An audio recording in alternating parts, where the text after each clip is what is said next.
Hello readers! Watch to the end of this video to find out how you could win free books! You love free books, don't you?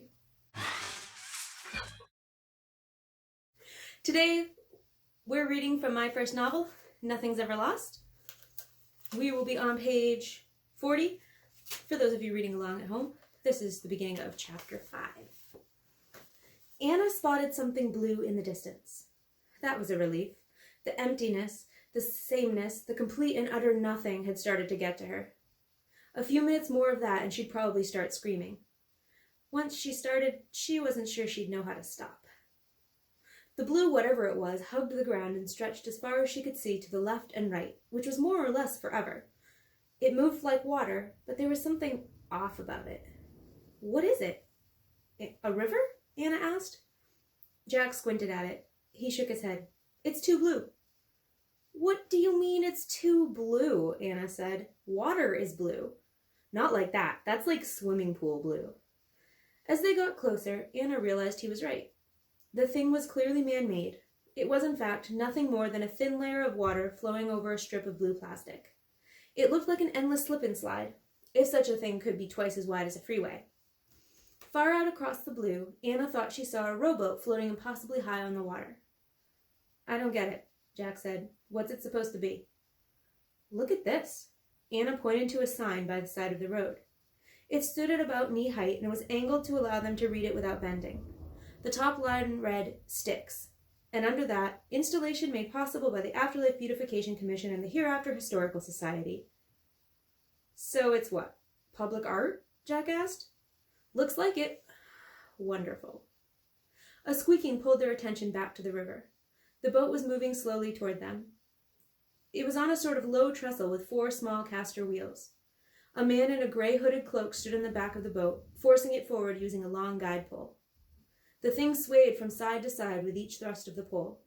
The wheels squeaked mercilessly. The whole situation was funny, if you ignored the imposing cloaked figure whose face they had not yet seen. Anna wondered if it would be a skeleton, but that wouldn't be right, would it? Judging from everything that had happened up to now, there was probably a heavily tattooed pirate with an eye patch hidden under that robe. When the boat cart thing got closer, Anna realized it was actually moving backward with the butt end facing them. Soon she was able to make out the words, Argo across 2, written in peeling paint. Jack groaned. What? Anna said. Argo across? That's really, really dumb. Boat names are supposed to be dumb. What does Argo mean? It's the name of Jason's ship. You know, Jason and the Argonauts who found the Golden Fleece? Ah. Jack nodded, still staring at the thing coming toward them. And if we're sticking with the Greek mythology theme, that means the ferry captain is Sharon. Sharon? Isn't that a girl's name? Sharon with a CH, Jack said. When the rowboat finally reached the bank, the wheels pressed the plastic into the red dust. 2 tiny plumes of black drifted out of the indentation, like drops of food coloring in a tub of water. The sight made Anna uneasy, but she wasn't sure why. Sharon, if that's who he was, bent to throw a coil of rope toward the shore. As he stood, his hood fell back, revealing dark brown curls framing a face half hidden by a beard. Not the guy I would have chosen to represent Sharon, Jack muttered. The rope landed in front of Anna. She grabbed it and wrapped it once around her hand. It seemed like the right thing to do, although she didn't know why. The bottom of the boat didn't even touch the water. It wasn't as if it was in danger of floating away. And if it somehow did, you could just walk across the plastic to get it back. Hello? Jack said. Sharon looked at them without speaking. He seemed to be waiting for something. A little nervously, Anna began to coil the rope. Jack tried again. I'm Jack, and this is Anna. Still nothing. The man's eyes were a brown so light they were almost gold. He stared through Jack and Anna. It was hard to tell if he was actually seeing them. Did he even speak English? Jack raised his eyebrows at Anna. Permission to come aboard? Anna said. Finally, the ferryman spoke. Come aboard. His voice surprised her. It was warm and deep. She had been expecting thin and desiccated. Jack climbed onto the boat, which rocked alarmingly under his weight, and squeaked like a mouse with its tail in a trap. Anna followed him, bringing the rope along. The boat kept rocking long after they both sat down. Sharon seemed unconcerned. He stood in the stern, guide pole in hand, and let the boat rock under him. "You may drop the rope," he said to Anna. She sat down next to Jack and placed the coiled rope gently in a pile by their feet. Sharon nodded once, as if confirming a job well done. With a lot of levering and a deafening noise, he forced the boat out toward the center of the river. Anna leaned over the side to watch the blue plastic pucker under the wheels. Sure enough, puffs of black rose from the plastic each time the wheels moved. She leaned closer to get a better view. Jack grabbed her arm. "You'll fall," he said. She pulled it away. "I won't. And if I did, I could walk to the other side. What are you worried about?" She knew what he was worried about. The black stuff gave her the same feeling as a cockroach running across your toe. Anna looked over the side again. It was only plastic with a puddle in it. Why did it worry her so much? She leaned toward Jack and whispered in his ear, "You are seeing a giant slip and slide?" "Yes, but just don't lean over." "Why?" "It just seems like a bad idea, okay?" Anna narrowed her eyes at him, but sat back in her seat. "Okay." Sharon blinked and said nothing. Near the middle of the river, he stopped propelling the boat. It squeaked forward on its own for a moment and then ground to a stop. The wheels went silent. Anna was happy about that, at least. Sharon laid the pole across his knees and leaned forward. Anna noticed that he was wearing jeans under the robe. His feet were bare. She could even see the dark hairs curling on his toes. "Now then," Sharon said, drumming the fingers of his free hand on his knee, "we must discuss payment." "We don't have any money," Jack said. "We no longer take payment in money. A foolish thing to do, really. What use is gold to us here? We amassed piles of gold and silver, mountains of it." He gestured as he talked, making the boat sway and creak. "And then times changed, and the coins were no longer even made out of precious metals, but bits of copper and lead and nickel, worthless even if we could spend them." Sharon dismissed the money with a wave of his hand. Of course, even the most precious coins weren't really coins at all, but the memory of coins. "What do you mean?" Anna said. He turned his dark eyes on Anna. "This is the underworld, child. Everything that comes to us here is nothing more than a memory. An imprint of something that exists or did exist in the living world. So what were we to do with the memory of billions of coins?" He stared at the opposite shore as though seeing his mountains of gold piled there. "They were worthless." He shook his head. "Then we met a man on the riverbank who offered to tell us a story as payment for his passage. We thought, why not? A story has to be worth at least as much as the memory of a coin. As he talked, we saw the story in here." He placed one finger against his temple. "In your imagination?" Anna said. "Yes!"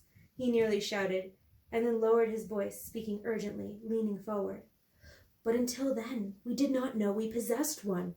You humans cannot understand. You have lives that begin and end and are full of thoughts and memories and experiences. For the first time in our existence, we had a memory that was not the river, an experience that was not the river, a thought of something that was not the river. From that moment, we resolved to ask for payment not in worthless coins, but in stories." His large hands clutched his knees. "Give me a tiny piece of your life. You've had so much, you'll hardly notice that it's gone." "But aren't you basically an actor?" Anna said. "I mean, this is like Shakespeare in the Park, not the actual River Styx. It's not even really a river. How can you have no memory of anything else?" "What is an actor?" Anna looked to Jack for help. "It's a person," Jack said, "who pretends to be someone else for money." "Oh, a con man." Jack paused. Finally he said, "Kind of like that, but not quite. He does it to entertain people." "And they give him money in exchange?" "Well, even actors have to eat." Sharon nodded. "We know about eating. That's when you bite and swallow things. Humans need to do this when they are alive." "Right," Anna said. "Wait, so you're saying you're not human?" "We don't think so." "What are you then?" "We are Sharon, ferry captain on the River Styx. We transport souls from the empty desert into the afterlife." "But this is an art installation." Anna enunciated the words carefully. "It isn't real." Sharon's face crumpled at the edges. "We are real." "Well, yes, obviously, but the river isn't." "We are the ferry captain on the River Styx. We are real, therefore the river is also real. This is called logic." You can't just say therefore and call it logic, Jack said. This is our river and we say it is real. Sharon's voice boomed in the emptiness. Anna bit her lip. Jack gave her a look that said, You started this, and you had better figure out how to finish it before he throws us overboard. Anna tried to reason with him. A real river has more water in it. The Styx has water. But a real river has more. You can swim in it. You could have walked across this and barely gotten your feet wet. Don't be foolish, child. A human cannot walk on water. I'll show you. Look. Anna stood, making the boat rock wildly, and clambered over the side. No! Sharon and Jack both grabbed for her as she slipped over the edge. Her feet broke through the plastic and into something icy and viscous below. She tried to kick, but the cold almost instantly numbed her legs. She could barely feel them. Inky blackness billowed all around her, staining the bright blue plastic like a bruise. She wanted to scream, but was terrified of that water filling her lungs. Dark water closed over her head. Sudden and complete darkness. Something, many somethings, brushed against her arms, her legs, her torso. She lashed out against them. A hand grabbed her by the hair and heaved. Sharon pulled her straight up onto the deck with merely a grunt. Dripping but safe, Anna clung to him. He patted her back like a man who thought there was the ultimate in comforting tactics. Anna forced herself to let go of Sharon's robe. Jack reached out to support her as she shifted carefully toward her seat. She brushed his hand away and sat down. She didn't want to infect him with the darkness, which she was sure still clung to her. Are you okay? What happened? Where did you go? Anna couldn't answer him. She looked down at her hands, her shorts, her legs. They weren't stained as she had expected. The water that dripped from her hair was as clear as a spring. Still, she felt unclean. If he says it's a river, Anna said. Her fingers clutched the solid wood plank that served as a seat. Sharon shook his head at her. That was a foolish act. Are you okay? Jack asked. Anna looked down the river, where the darkness was dissipating in the current. Tell the man a story so we can get off this thing. But if you liked what you just heard, click the link below to buy this book now. Oh yeah, and the contest. Enter to win a prize pack that includes a copy of Near Life Experience, my new book. Get it before anyone else does. Nothing's Ever Lost, the book we just read. And stickers, bookmarks, and whatever other cool stuff I think of between now and the end of the contest, which is on May 16th. A lucky winner will be chosen on May 17th and announced on all the social medias. Good luck. Now go live your life wherever you are.